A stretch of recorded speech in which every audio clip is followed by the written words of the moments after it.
Apalagi bulan puasa, di 2 bulan lagi kita masuk bulan puasa. Usahakan jangan sampai terlewat dalam hari kita satu hari ya, tidak ada orang yang kita berikan makan untuk dia buka puasa. Itu pahalanya besar luar biasa. Gak usah ribuan orang, satu orang saja. Wasilul arham, jaga silaturahmi, jangan menjadi penyebab silaturahmi terputus. Yang keempat, bangun malam, tahajud, qiyamul lail, walaupun cuma 2 rakaat sebelum masuknya waktu subuh, itu nilainya besar di sisi Allah Subhanahu wa Ta'ala. Apa kata Nabi balasannya? Udkhulul jannata bisalam.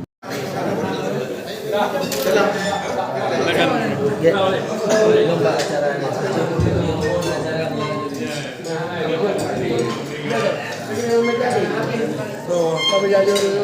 Kamera yang dulu lagi buka dulu terap nah.